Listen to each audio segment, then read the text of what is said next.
Gary! Gary!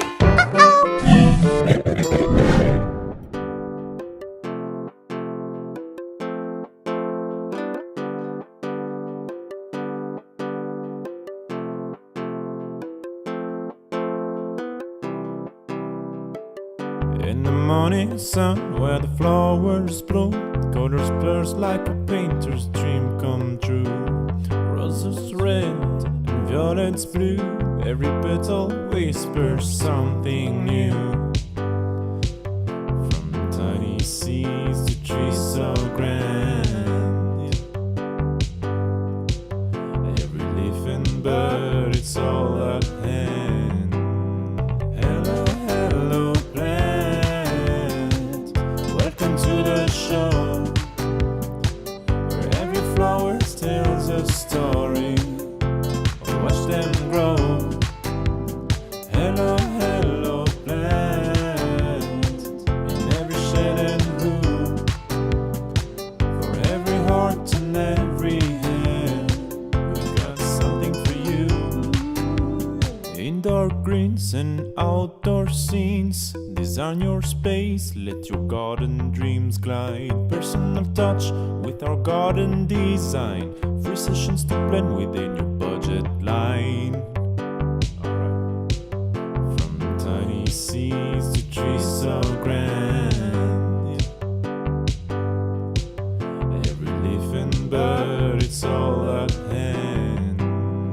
Hello, hello, plant, welcome to the show, where every flower tells a story.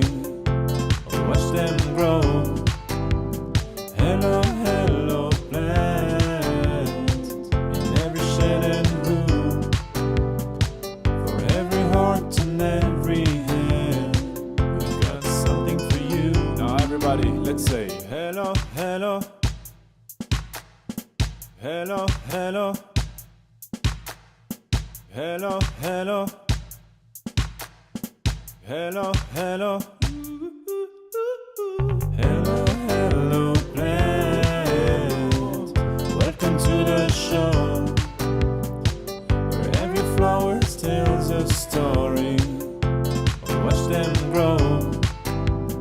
Hello, hello, plant, in every shade and hue, for every heart and every hand, we've got something for you.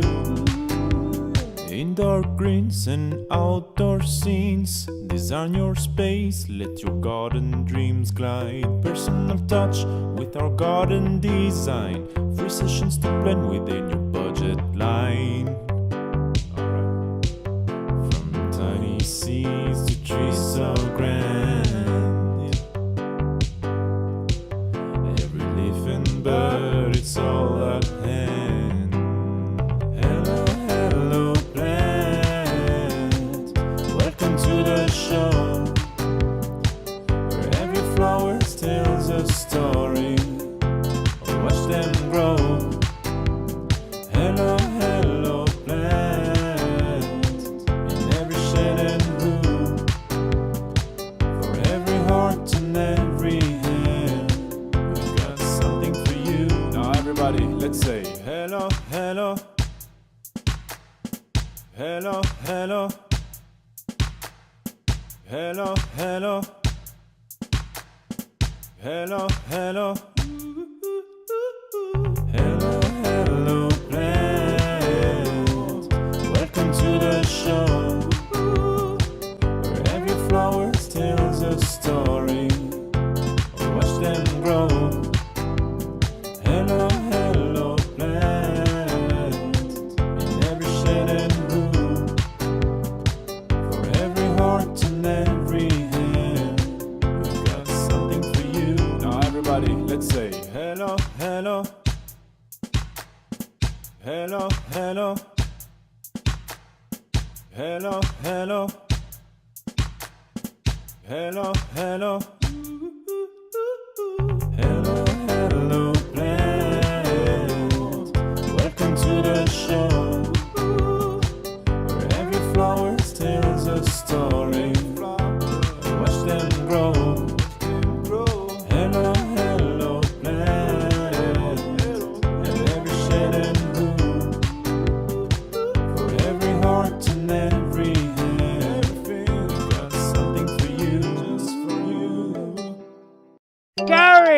Gary!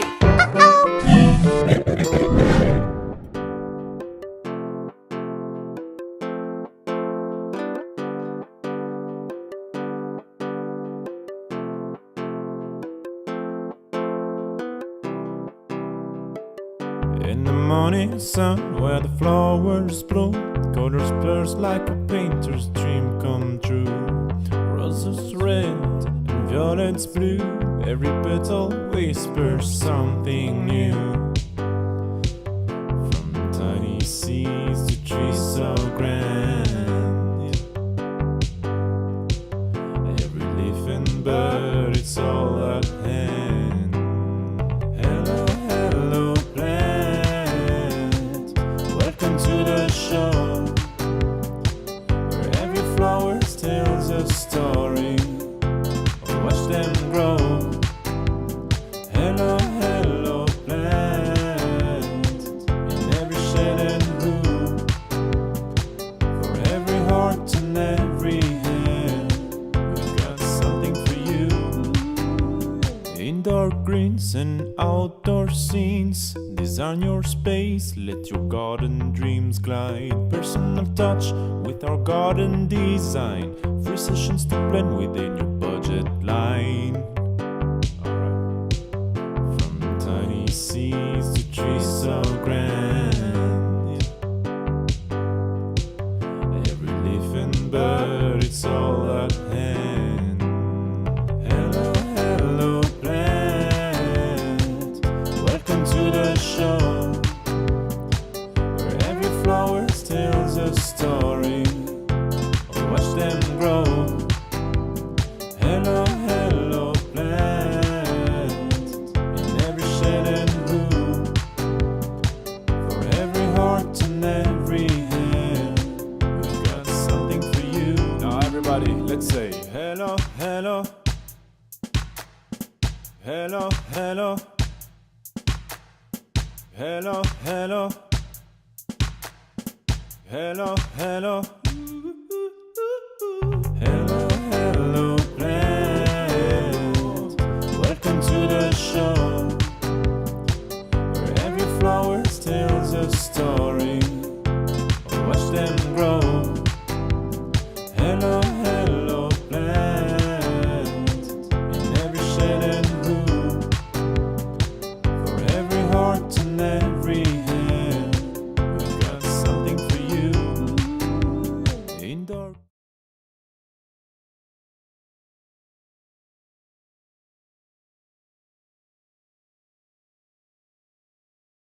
Chris, we are live right now. Yes, welcome to the live Q&A with Chris. Chris, how are you doing today? Really good. We've had our busiest start to spring ever, and the nursery's flat chat. There's people everywhere, and it's nice just to sit down for a minute and quietly answer a few questions. Absolutely, and maybe just while we're waiting for the questions to roll in, just for those of you who are watching us, if you're wondering what this is about, it's your opportunity to ask Chris a question live on the show.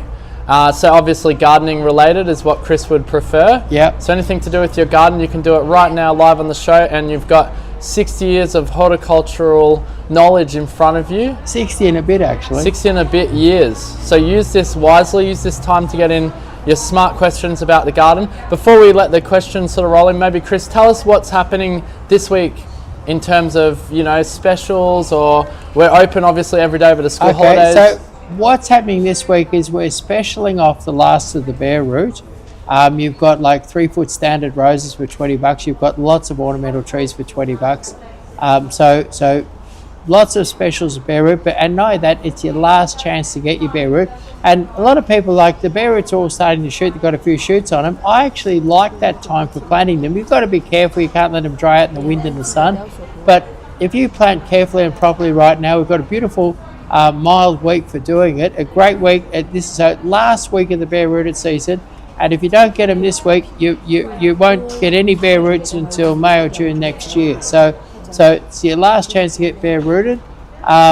And then apart from that, we've filled the nursery with beautiful lavenders and flowers, and so if you haven't been, say you've had a cold, miserable winter and you're feeling spring in the air, now's the time to come down and really enjoy. There's blossoms, there's flowers, there's bargains. It's a great time to come in the nursery. Yeah, absolutely, it is. Yeah, and we've got so we'd have the best stock nursery in Victoria. There are just mountains and mountains of stock, and we've got plenty of staff. So there's plenty of people to help you.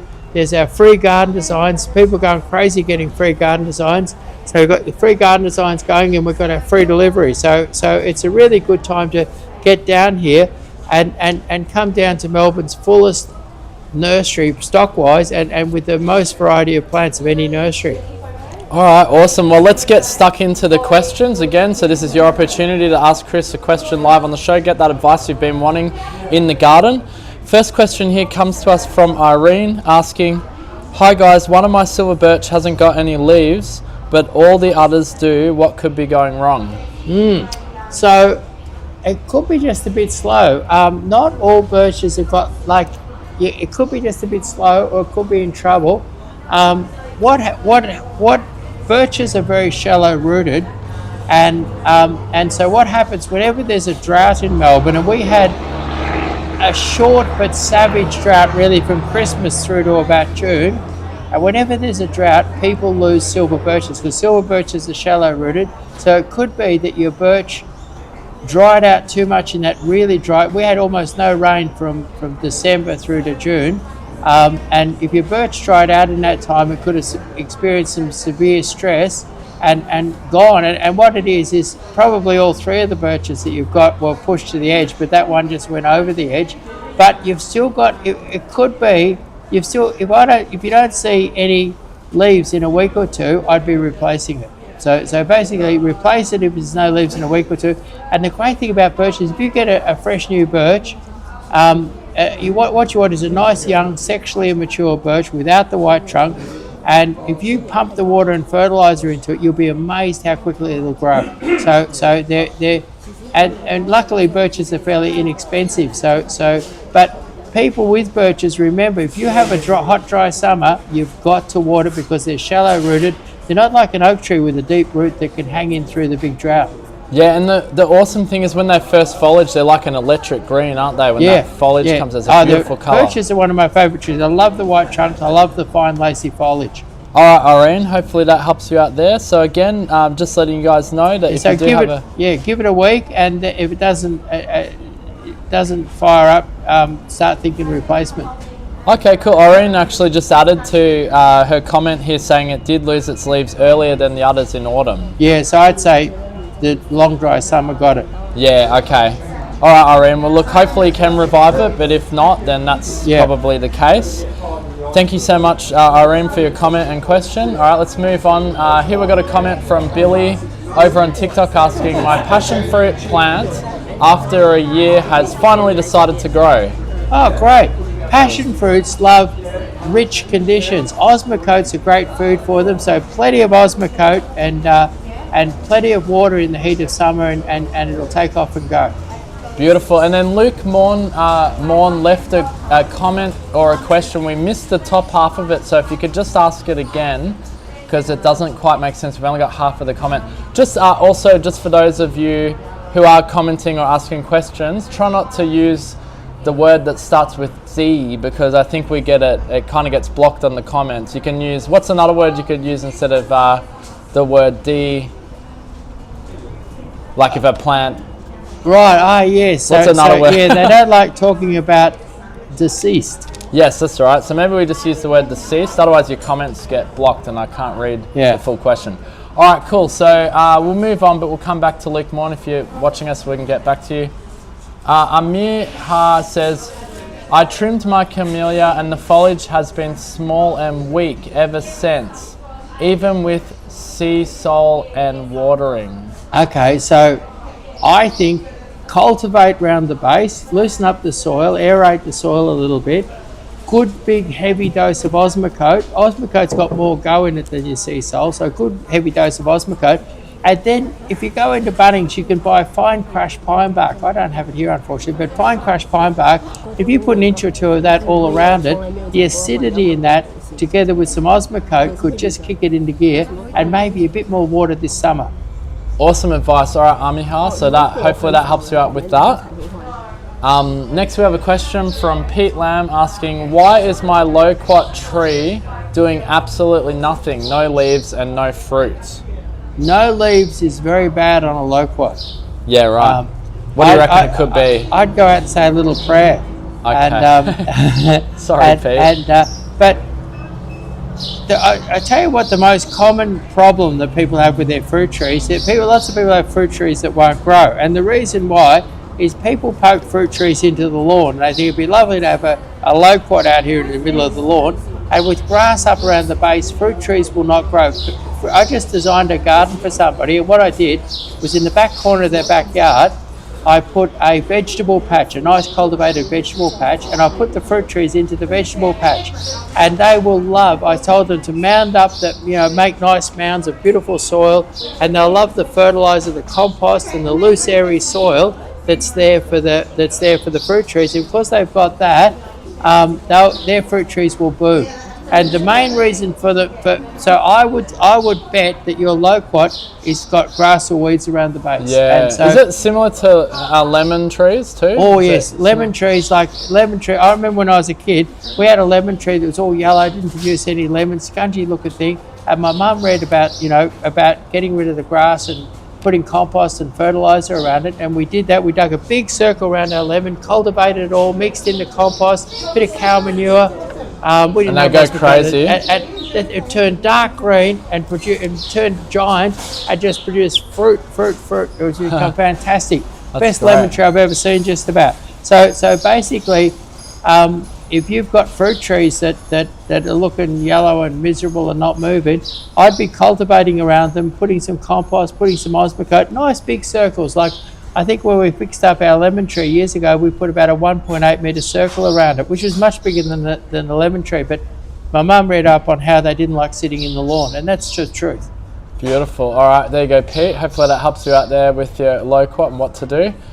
Just circling back to Luke Mon with the question, what are some coastal wind-tolerant trees and how to care for them? Thanks. That's the full question. Right, okay. So coastal wind-tolerant, depends how coastal you are, but leptospermums are really good.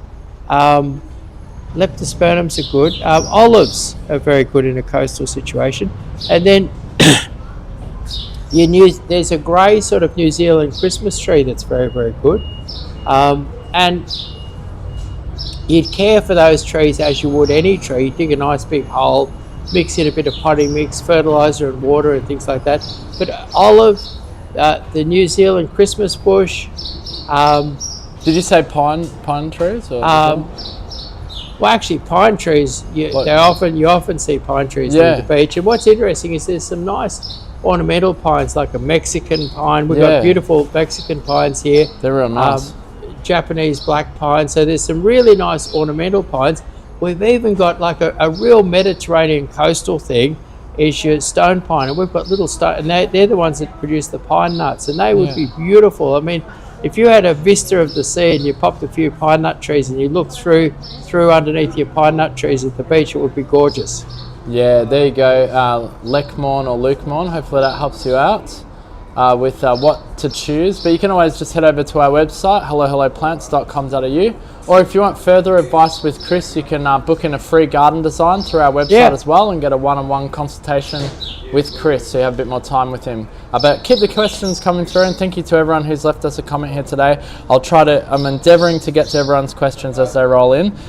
So just quickly circling back over to, I don't know what platform this is, I think it's Instagram. Are maple, this is from the Coalition of Breeders, are maple deciduous? All my leaves fell off, we're in the Northern Hemisphere. So yes, maples are deciduous, but Northern Hemisphere right now we're going winter. Yeah, so it'd be autumn, into fall, as they call it. So what are we now? We're going to spring, so they're going into autumn. So leaf fall right now would be correct for a maple. Yeah, absolutely. And then they've just left a comment saying, I had a heirloom fig. Love it. Comes out with blueberry-sized fruits. Wow. Right. I haven't heard of that. Well, I'd love to see a photo of that. Small, tiny figs, Yeah, I'd love to see a photo of that. It sounds wonderful. Yeah, maybe if you have a photo of that one, direct message it to us. We'd love to see it. They were commenting back to another question here on Instagram, asking, can you get fruitless fig tree? I love how they look but don't like the fruit. We're in Australia, we've got lots of native figs, but they're all evergreen and a bit frost sensitive. So I'd imagine where you are in the northern hemisphere. This is different. This person could be anywhere. Sorry, it's a different comment. Okay, so that question. Australia has lots of. We've got the Moreton Bay fig, and we've got Moreton Bay fig, and we've got lots of different ornamental fig trees, and so, but they don't have that sort of interesting cut leaf that the normal fig has. But a lot of the native figs are very, very leafy and luscious looking, really, really nice. They're evergreen, and they're fruitless. Okay, there you go. I'm not sure how to pronounce the username there. And probably my favourite would be your Moreton Bay fig. Beautiful big leaves. Chati veg, I think that's how you say it. Yeah, Moreton Bay fig. Yeah. As a suggestion. Yep. All right, and so they get no fruit at all. They have a small fruit, but they don't have an eating fruit. They just have a small seed. Okay, cool. All right, now next one here is from Grace asking, do you have limelight hydrangeas in your nursery? I hear they're okay in full sun. I have a north-facing garden bed I want to plant, but it's in full sun. I don't have limelight, but I could chase that one up. But I believe the best one, I buy them, buy hydrangeas from one particular grower, and he grows, what's it called? Sunday Fraise. Now, Sunday Fraise, gorgeous one, beautiful foliage. He grows Sunday Fraise in a hot, sunny, open paddock, and he grows the best Sunday Fraise I've ever seen. They flower beautifully, and I think Sunday Fraise is a paniculata hydrange, and most of your paniculata hydrangeas, like Sunday Fraise, great in the sun as long as you back them up with plenty of water. Yeah, and the Sunday Fraise, that flower is really beautiful. Oh, it's enormous. The flower's enormous, comes out pure white, and after Christmas sort of starts to go a bit pink. Yeah, if you Google it, it's Sundae, isn't it? Yeah. Fraise, Fraise. Check it out, Grace. All right, just quickly, and we'll circle over to the other platforms in a moment. Just finish up this one here. I'm not sure how to pronounce it again. Chate Veg says, thanks, Chris. Do you supply those? That's on the Moreton Bay fig. I do have one or two. They're a bit hard to get, but certainly we can supply with those. Great. And then Grace just quickly asked, do you have those in stock? That's about the Sunday Fraise hydrangea. Truckloads. Okay, cool. So just go to hellohelloplants.com.au, Grace. Or come down and see us. Come down and see us, 1477 Sydney Road, Camberfield in Victoria. And you can pick up some Sunday Fraise hydrangeas today. All right, just jump over to another platform and we'll get to your questions. Don't worry, guys. Keep them rolling in. Hi, Chris. This is from Sylvia on YouTube. Hi Chris, the people that mow my grass, they prune back my 3 crepe myrtles too much. I'm devastated. I can't see any buds. Will they survive? They will, and actually, I had a neighbour, an elderly lady as a neighbour, and I'd walk the dog past her, and she would hack them right back, and she had the best. So when you cut them back hard, if you then really water and fertilise them, you get the biggest and best flowers on your crepe myrtle, because what is they flower on the new wood. So fertiliser, water and a hard hack, you could end up with beautiful foliage and beautiful flowers cut hard. Really? Yeah. So you can do that. Yeah. Okay. So they're I don't know how hard your person's cut them, but the lady up the road who had the best flowers and the best foliage around, she cut very, very hard, and I formed the opinion that you can cut them real hard, and when you cut them real hard, beautiful luscious foliage and beautiful flowers, and then people that never cut them really kind of end up with less flowers, a bit scungy foliage. All right, cool. All right, Sylvia, hopefully that gives you something to look forward to so then. Plenty of water, plenty of fertiliser. Yep.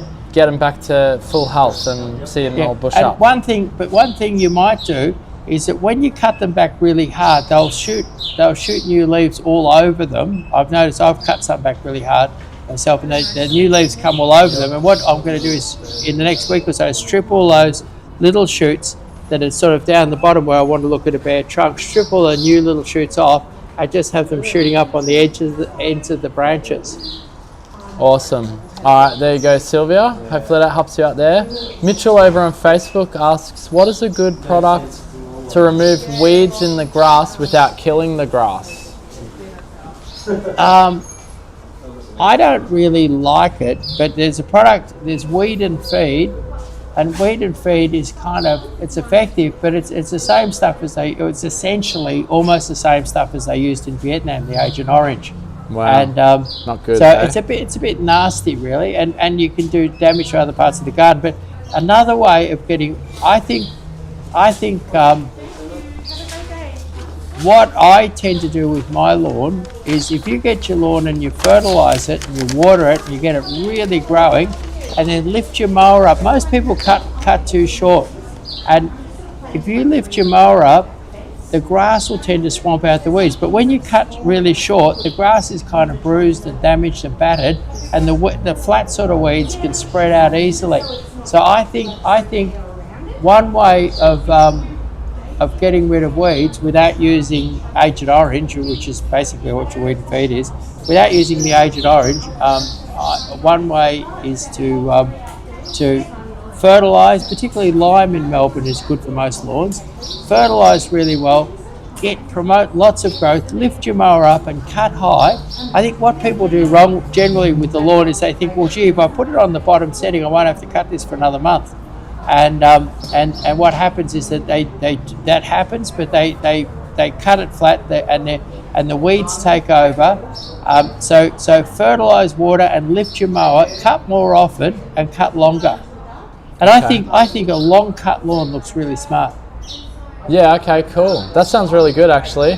One thing my old neighbour showed me as well, it's not going to be as an attractive solution as that, but it's a bit more manual labour, but you get those, the tools with the fork, and you actually go in there and you poke and twist the weeds out. It takes a bit longer to do, but Yeah. you can do it that way. And you end up with little holes through your lawn, but you could fill it in with lawn. Those little holes are actually good for the lawn. But Is it?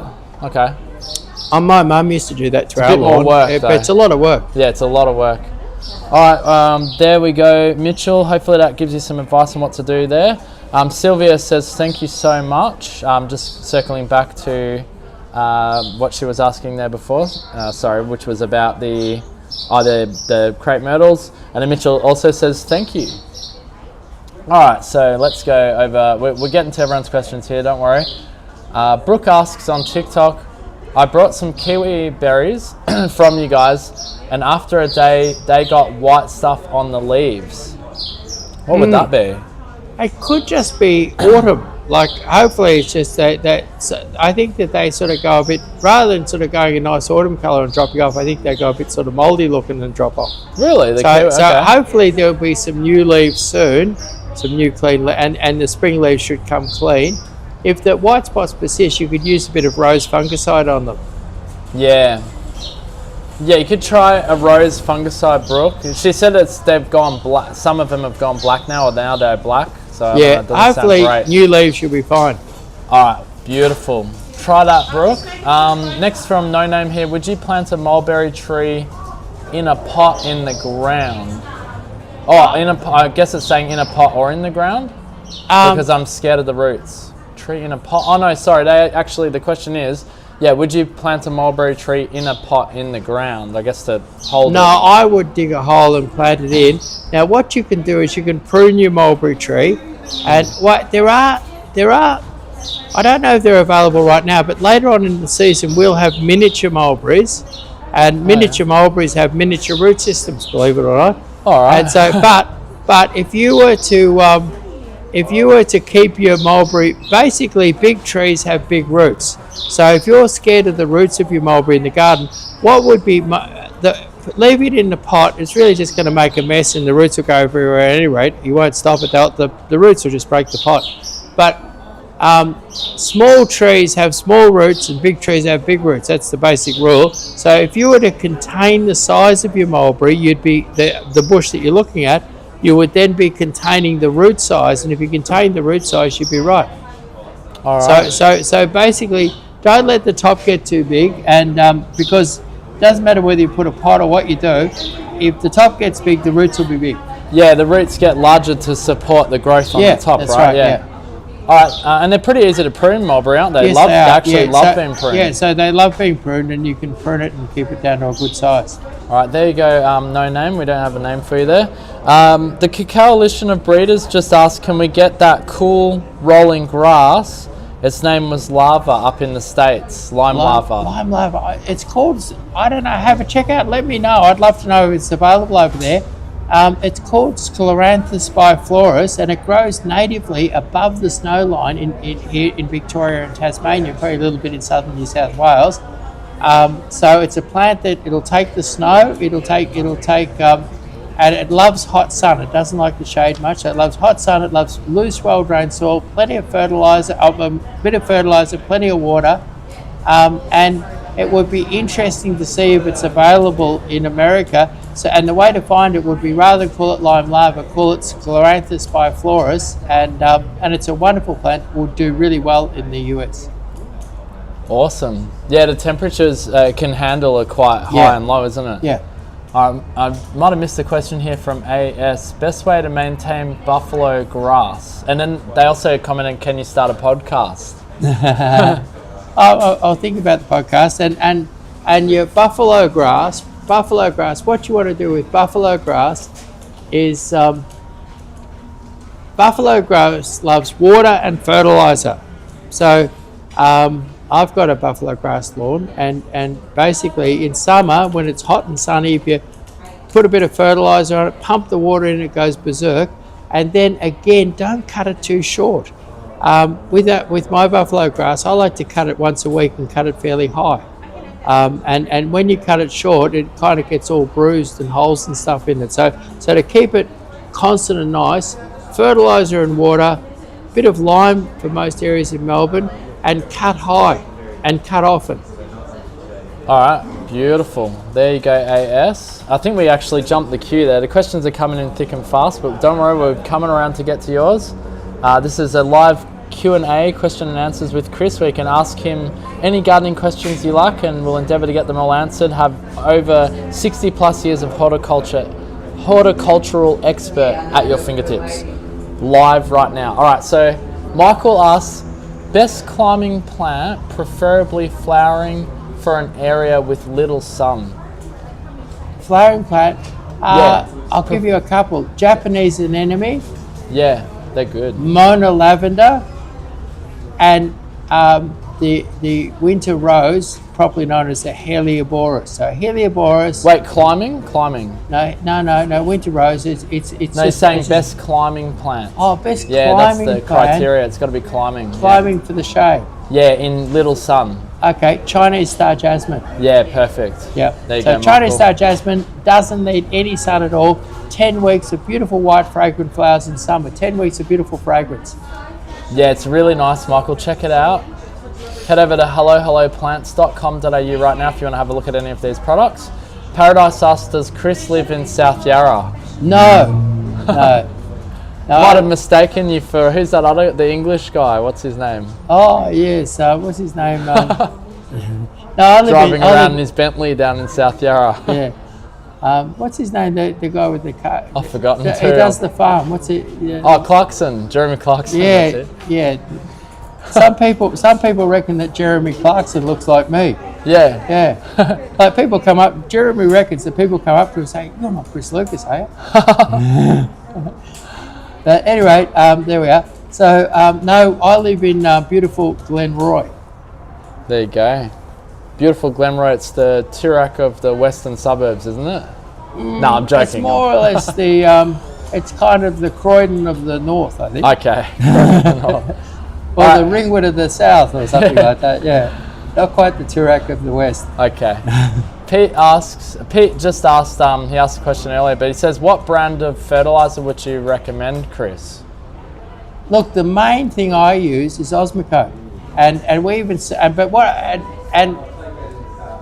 what we do, the one that we sell here, we actually blend Osmocote and Nutricote together because a really wise nurseryman said, look, the best fertilizer on the market is Osmocote and Nutricote, and they both got different characteristics. And if you blend them both together, and this guy grows millions of dollars a year worth of plants, he said, if you blend them both together, you've got the #1 fertilizer. So I've been blending it together, using it for growing my own plants, and also we sell it as a product here that people can use. And, So Pete can buy it here, or? yeah, you can buy it. And all we do is we blend Osmocote and Nutricote 50-50. And it was just based on a very smart, very successful nurseryman saying that they're both fantastic, but when you blend them together, you get the best of both. Awesome. All right, we'll circle over to Flower Gardener asks, hello, I love your posts. Could you please let me know why my gerbera are just sitting in the pot stunned? Stunned? Yes, stunned.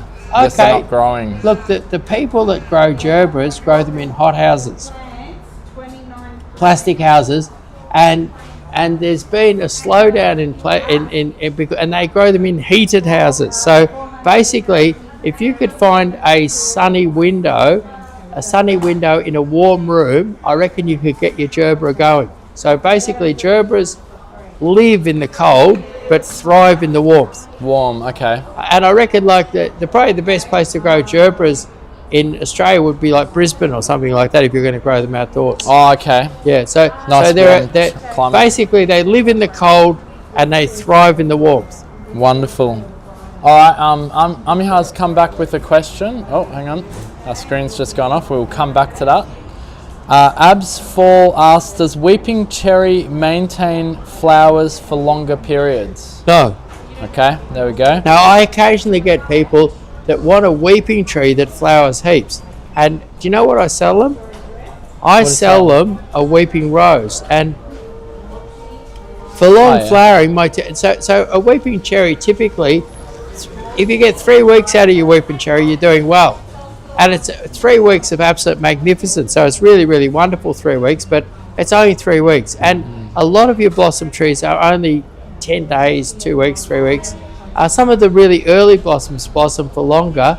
But if I wanted a beautiful cascading flowering tree, I'd use a weeping rose. And the 2 best weeping roses for long flowers, one is crepuscule, and that has a beautiful sort of salmony with a hint of pink and a hint of cream in it. Beautiful flower, and it flowers nearly all year. It flowers a lot at sometimes and less at others. And the other one is our rosy carpet. And our rosy carpet flowers for 5 or 6 months of the year, and it'll give you almost like a cherry blossom pink flower, but long flowering. So for long flowering, I go weeping rose and not weeping cherry, and the sort of ones that I would favour would be ones like crepuscule and our rosy carpet. All right, awesome. There you go. And they just had an extra. I guess they got another question here. Just reading it. Hang on. Let me just check. Oh, okay. So they're just asking, with the same question from Absfall. With my weeping cherry, there are weeping branches only on one side, then an umbrella shape. Will they eventually grow in all directions? They do. You can't stop them. Great. But you know what you can do is sometimes you can tape a branch across. You better branch over and tape it across to speed up the process. Oh, okay. Stake it with a bit of bamboo, or sort of train it across, use a bit of electrical tape and a bit of bamboo. But basically, to get it in all directions. If you get a big thick branch and try and do that, it'll break. But if you get a little skinny branch, you can, or 1 or 2 little skinny branches, you can bend them over and tie them or train them into that spot. And after they've been there for a year or 2, you can take the training off and they'll stay bent that way. Cool. All right. So that speeds up the process. Yeah. And actually, just something interesting about weeping cherries. When I was a kid, weeping cherries were like 10 times more expensive relative to wages than what they are now. They were very, very expensive. And I worked for 10 years for this lady as a gardener every Saturday, and she got herself a weeping cherry, and it was worth a fortune, and she was really proud and really, really excited about it. At any rate, so I had to prune it, and she had some book on how you prune weeping cherries. And year after year, we hacked it back to nothing, and it took years to develop. And anyway, so I don't know, 20 odd years ago, I read an article about about establishing trees, and it was done by the University of California, and they'd done an enormous trial and study on establishing ornamental trees. And what they discovered is that in the old days, people used to prune things really, really hard, you know, when they planted them, and then prune them really hard for a couple of years. And what they found is that cutting off the apical buds, they're the terminal buds on the end, actually reduces a hormone level that grows the roots. And what I've discovered is that when you pop a weeping cherry in and do almost no trimming on it to start with, and no trimming for a couple of years, they absolutely flourish and go berserk.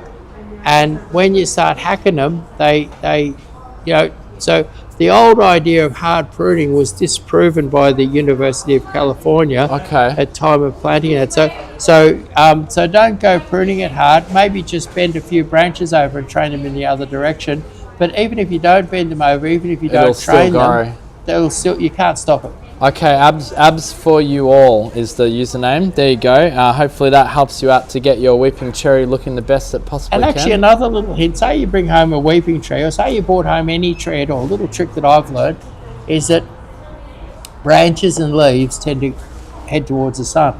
And the north side of your tree is where the sun's going to travel up and down all the time.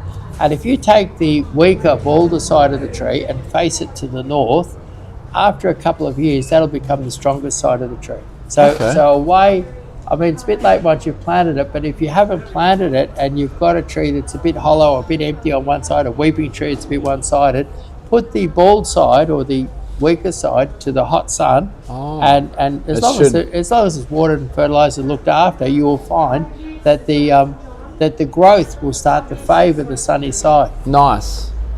All right, there you go. Abs for you all. You can try it. There's a couple of tips for you. The Coalition of Breeders just sent a thank you emoji. No worries. Check out, that was done there, Scrolanthus by Flores. Let us know if they're over in America. Yeah, and we want to see that little blueberry fig thing. Yeah, and we want to see the little blueberry fig. That's interesting. All right, cool. Amiha, I missed the top of this question. See if you can answer. Otherwise, I might need to get to rewrite it. The Pittosporum is way overgrown and only has foliage above the fence. Okay, it's a question. Should I start over fresh? No. What it is, Pittosporums have fabulous. I've chainsawed 8 or 9 meter tall Pittosporums. I've chainsawed them back to ground level, and in no time at all they've shot back again. You can cut it back really, really hard. I'd cut it back to about, and now's the time to do it, I'd cut them back to, you know, a metre and a bit, and they'll shoot back like crazy. Keep them well watered and fertilised through this summer, and you'll find that you'll have a brand new Pittosporum hedge with much less cost, time and effort than replacing them. Cool, so just let it keep growing basically. No, cut them back hard, cut them back real hard, like cut them back to say 1.2 metres. And you got the growth period now. Then they'll push up, because what it is, they've got a beautiful big extensive root system. Yeah. And so, whereas a new one, if you grab them out, it's going to be hard work and cost. You have to grind out the stumps and everything like that. Yeah. Whereas because Pittosporums are one of the plants that are fabulous when you cut them back hard. Yeah. And I've cut them back 90% and they've just pushed back again. Okay. They're a plant that will regenerate and push right up and really respond to, rather than replacement. Replacement would be costly, difficult and hard work. So and take time, whereas regeneration will be very, very quick. And the time of year for cutting them back is important. Like right now is a great time to do it. Midsummer's not so good. Autumn's terrible, winter's not so good, but right now in spring is the time to do it. Awesome. There you go. So out with the chainsaw. Out with the chainsaw for, what was the Amiha, I think it was. Abs for you all says, excellent, that north side is an interesting aspect. That's for the weeping cherry? Yeah. Roadrunner says, do you have any dope plants? No. Actually, you're in the wrong industry. Yeah. And actually, what I was going to say is, you know, that for our northern hemisphere friends, is that they've got to do it to the south side, because I forgot. So they might be confused. They're thinking that I'm telling them to face it towards the Arctic. No, so wherever the sun is shining, basically. In our hemisphere, the sun comes from the north, and in the northern hemisphere it comes from the south. Yeah. All right, just in case that just a little point, wasn't. because otherwise people who listen to us up north will be Confused. Confused, yeah. Uni Q says, I'm looking for trailing jasmine, please. Trailing jasmine. Trailing jasmine. There's lots of different jasmines, but look, if you come in here, we've got lots of different jasmine. Or call up the staff here; they can sort it out for you. The main one when I think of trailing, I think of Asiaticum. Asiaticum, very flat, and it's the number one that I use. I did a garden design this morning, and we did the whole front garden with a base load of Asiatic jasmine that'll trail all over the ground. So I wonder if it's Asiaticum. We've got plenty of Asiatic in stock right now. Yeah, you could go to hellohelloplants.com.au now and just type it in the search bar. And have a look at the photos of Asiatic Have a look at the jasmine. photos, make sure that's Asiatic jasmine is the one. Otherwise, you can give us a call on 03 9359 3331. Our sales staff are ready to take your call, and you can ask them about that one. All right, moving along here. And also, we've only got about 5 more minutes left of this live, so if we don't get to your question, I do apologise. I'm racing around to get to all of them, but thank you so much to everyone who's joined us today, and we will endeavour to answer as many of these gardening questions as we can.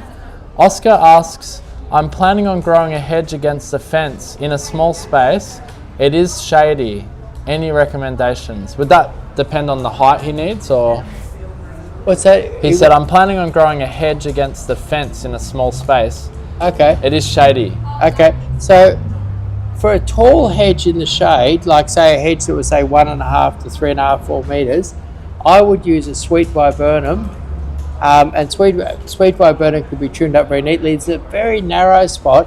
I might use a dense fence viburnum, good for a very narrow spot. But if I wanted a low hedge in a shady spot, I'd go for an English box. So English box for a low hedge, medium and very narrow, dense fence viburnum, and a taller hedge, fast growing, loves the shade, would be sweet viburnum.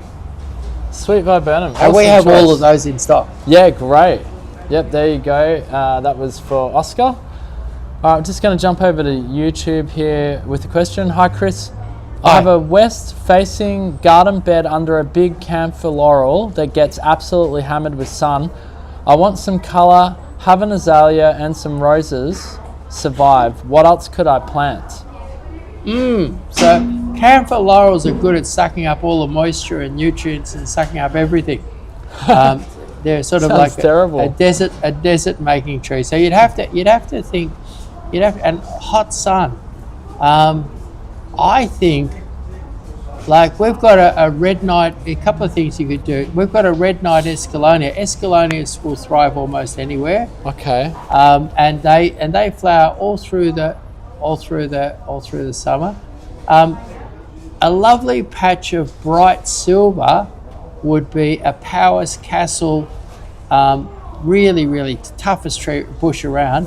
Lovely low spreading bush. A Powers Castle. What do you call them? Yeah, Powers Castle, mental block. But yeah, Powers Castle, look that up as a shrub. Beautiful, fine, feathery silver foliage. Escallonia.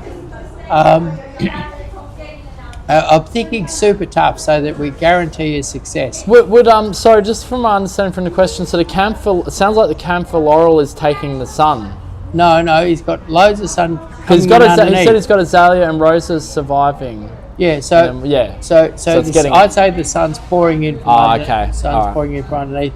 And then on the roses subject, you've got roses doing well there. Something like your pink carpet rose is pretty much indestructible and gives a big show of flowers. So they look awesome too. And then the other thing would be Blue Lagoon rosemary. So summing that up, Blue Lagoon rosemary, pink carpet rose, Powers Castle, and Escallonia red knight.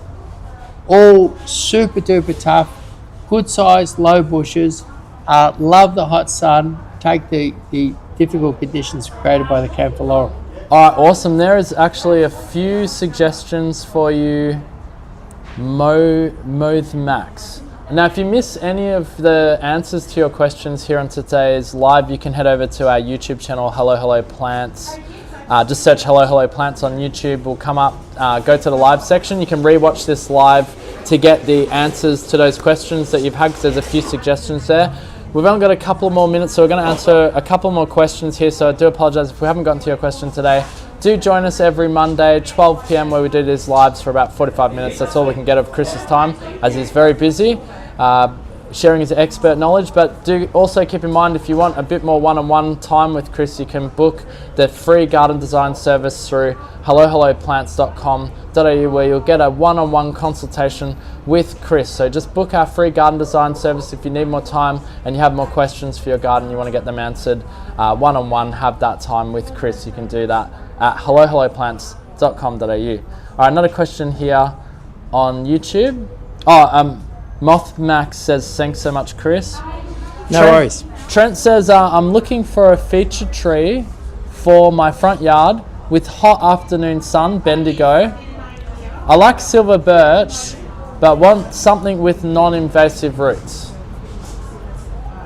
Silver birch, non-invasive roots. And for his back, whereabouts does he live? Bendigo. Bendigo. Non-invasive roots, Bendigo. Feature tree. We want something tough and beautiful. Non-invasive. Here's two.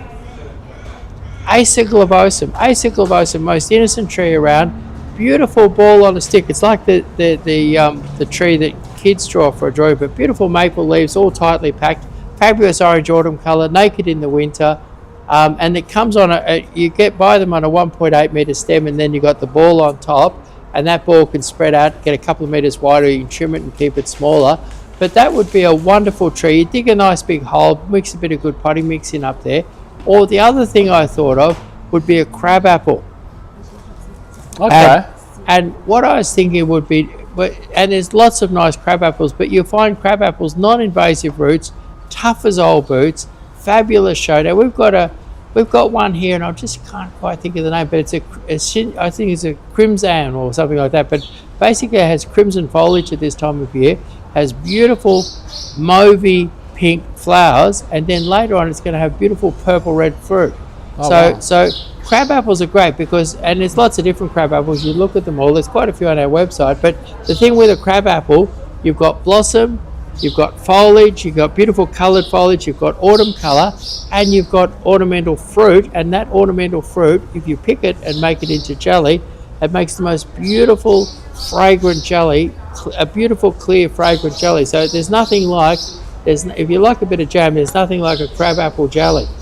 Wow. Okay. So basically, I think and if you went for say a Japanese crab apple, they're actually really cheap. They're on the bare root at the moment. If you went for one of those, it'll grow quite large. And if you went for say one of the other ones, you can get quite a small one. So basically, they come in all different sizes, and they're very, very hardy and nice. Wonderful. All right, there you go, Trent. You got your question answered. He followed us across a bunch of platforms to get his question answered. That was good technique there, Trent. But hopefully that gives you some suggestions. And again, you can rewatch this live over at YouTube. Yeah, and I know that Bendigo is a harsher climate than Melbourne, so I chose things that are real tough for Bendigo. Beautiful. All right, we're probably going to have to wrap it up here as the last question. And again, if you enjoy these lives, just join, and you want to have a question answered, just get in early. 12 p.m. every Monday, live Q&A with Chris. 12 p.m. EST if you're watching us from overseas, Sydney Eastern Standard Time, and you can check us out. We go for about 45 minutes with Chris here, answering your gardening questions. And again, if you want to rewatch it, just head over to Hello Hello Plants on YouTube. And if you want a one-on-one consultation for our free garden design service, head over to hellohelloplants.com.au and book a free garden design with Chris. You can do that right now and have a one-on-one consultation with Chris for your front yard, backyard garden design. All right, this is our last question for today. Miss Flossie asking, what plant do you recommend for a fence line? Something hardy. Something hardy for a fence line. I reckon Escallonia ivei, very hard to beat, really, really tough, and beautiful foliage. But the great thing about Escallonia ivei, it starts flowering about now, and then you have wave after wave after wave after wave of flowers through to about the end of May. So very long flowering, sort of beautiful. It's a bit shaggy. It's not a super formal hedge. It's a bit more of a shaggy hedge, but really, really long flowering, hardy, easy to grow, and fast. Escalonia ovea. And they'll get up about 6-7 foot tall. Yeah, Cool. yeah. All right, there you go, Missy. And one more? Or you reckon we're? Well, let's do one more. Let's do one more. All right, let's go. We're trying to go sequentially here. Okay, we've answered that one for Trent. Let's see, what else we got? All right, Michael. I don't know if we answered. I feel like we answered this one actually. Yeah, we did that. Yeah asks, does wisteria tree grow all year in New South Wales? I'm thinking of planting it for my house entrance. Okay, so people get confused about wisteria trees. You can get your normal proper wisteria is a climber, and your climbing wisteria could be turned into a tree. What you do is you put a large pole out in the garden, and you do a big, strong, large pole because the wisteria can grow quite large, and you maybe put a cross on top of it. Put a cross on top with maybe a metal ring around the cross, and then what you do is you train your wisteria up the post, and then you train it out onto the cross and out onto the steel hoop. And then it'll cascade down like that, and you've got a wisteria, and that gives you a kind of a fake wisteria tree. It's not really a tree. But then my brother did a plant promotion many years ago, and it was called a wisteria tree. And what he did was he found some cultivars of Robinia pseudoacacia, which is a really hardy, easy to grow tree. And what he did was he sold them and called them wisteria trees because Robinia had the most beautiful little wisteria-like flowers. And in fact, we probably have a couple of, and the first one he put out was called Decaciana, and that was a beautiful soft pink one. And he sold hundreds of thousands of them. And then there's other, and right here at the moment, I think I might have a few Decaciana. Then I've got the golden wisteria tree, golden foliage with white flowers. And then I've got one called Casque Rouge, which has a mauvey purpley flower. And and what's interesting is that Robinia, which is sometimes called a wisteria tree in Australia just because of what my brother did, Robinia is the most planted ornamental tree in the world. And the reason it's planted in Russia, it's planted in Germany, and what it is, it's very, very hardy. It's frost hardy, drought hardy, poor soil hardy.